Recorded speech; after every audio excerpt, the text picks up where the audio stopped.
অষ্টম pay commission কার্যকর হচ্ছে আগামী 2026 সালে। অনুমোদন পেয়ে গেল কেন্দ্রীয় মন্ত্রিসভায়। সম্মানীয় দর্শক, এসএস মিডিয়া 365 চ্যানেলে আপনাদের সকলকে স্বাগত। আশা করি সকলে ভালো আছেন। অষ্টম পে কমিশন চালু হয়ে গেল। অষ্টম পে কমিশনের অনুমোদন কেন্দ্রের। ইয়েস, বহু জল্পনা কল্পনার অবসান ঘটিয়ে বেশ কয়েক মাস ধরে আলোচনা চলছিল কেন্দ্রীয় মন্ত্রিসভায়। অবশেষে প্রতীক্ষার অবসান ঘটলো, অবশেষে অপেক্ষার অবসান ঘটে গেল। কার্যকর হয়ে গেল অষ্টম পে কমিশন। এর ফলে 1 কোটিরও বেশি কর্মচারীরা উপকৃত হবেন। বেতন বাড়তে চলেছে 1 কোটিরও বেশি কর্মচারী। আপনারা জানেন যে সপ্তম পে কমিশন কার্যকর হয়েছিল 2016 সালে। প্রত্যেক 10 বছর অন্তর পে কমিশন কার্যকর হয়।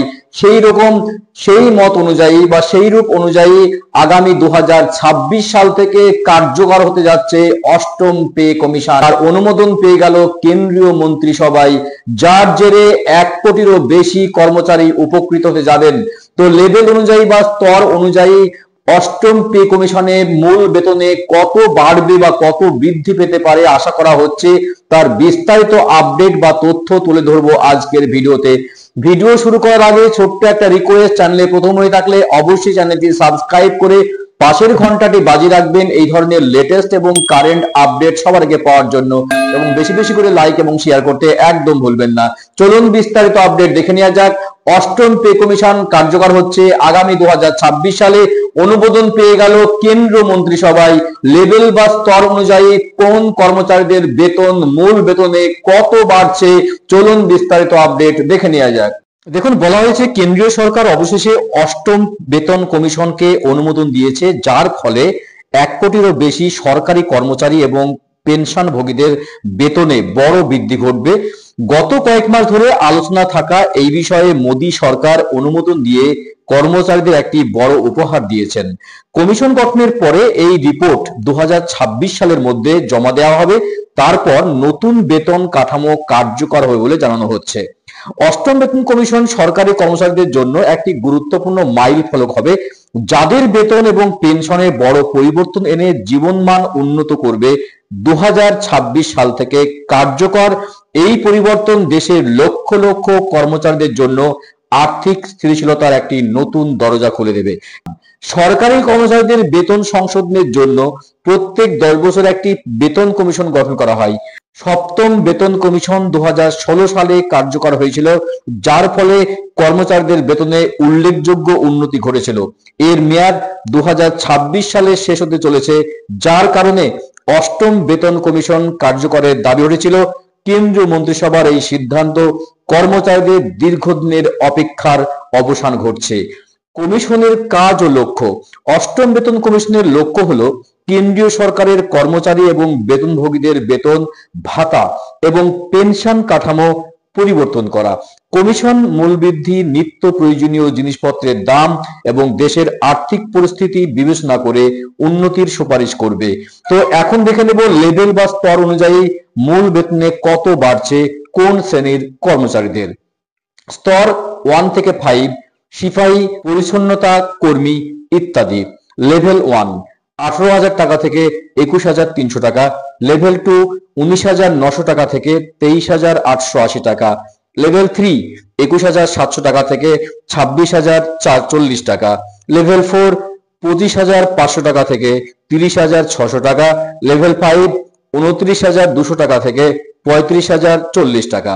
এবার দেখে নেব স্তর 6 থেকে 9, প্রাথমিক ও মাধ্যমিক শিক্ষক, গ্রামোন্নয়ন আধিকারিকদের মূল বেতনে কত বাড়তে পারে।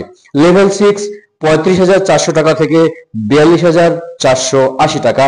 লেভেল 7 44,900 টাকা থেকে 53,880 টাকা। লেভেল 8 47,600 টাকা থেকে 57,120 টাকা। লেভেল 9 53,100 টাকা থেকে 63,720 টাকা। স্তর 10 থেকে 12 সিনিয়র শিক্ষক, সহকারী, প্রকৌশলী ইত্যাদি। লেভেল 10 56,100 টাকা থেকে 57,320 টাকা। লেভেল 11 67,700 টাকা থেকে 81,240। লেভেল 12 78,800 টাকা থেকে 94,560। স্তর 13-14 যেখানে উচ্চপদস্থ কর্মকর্তা, আইএসএস কর্মকর্তা, জুনিয়র স্তর। লেভেল 13 1,23,100 টাকা থেকে 1,47,720 টাকা।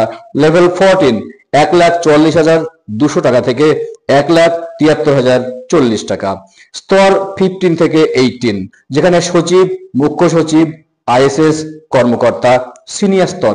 লেভেল 15 1,82,200 টাকা থেকে 2,18,400।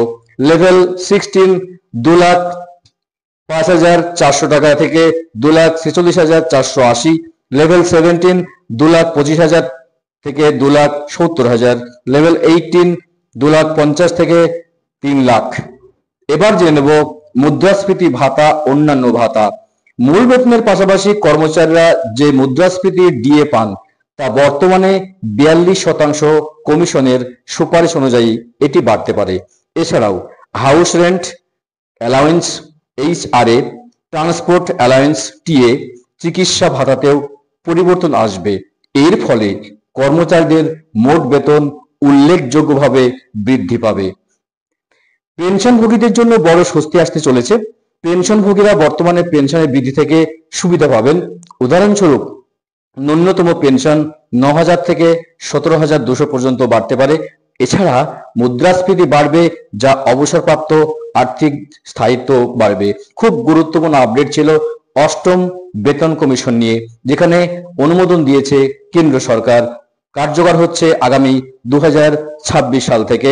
লেভেল অনুযায়ী মূল বেতনে বৃদ্ধি কত পেতে পারে তার গুরুত্বপূর্ণ আপডেট এতক্ষণ দিচ্ছিলাম। ভিডিও ভালো লাগলে অবশ্যই চ্যানেলটি সাবস্ক্রাইব করে পাশের ঘন্টাটি অন করে রাখবেন এই ধরনের গুরুত্বপূর্ণ আপডেট পেতে। দেখা হচ্ছে নেক্সট ভিডিওতে গুরুত্বপূর্ণ আপডেট নিয়ে। ভালো থাকবেন, সুস্থ থাকবেন। অসংখ্য অসংখ্য ধন্যবাদ।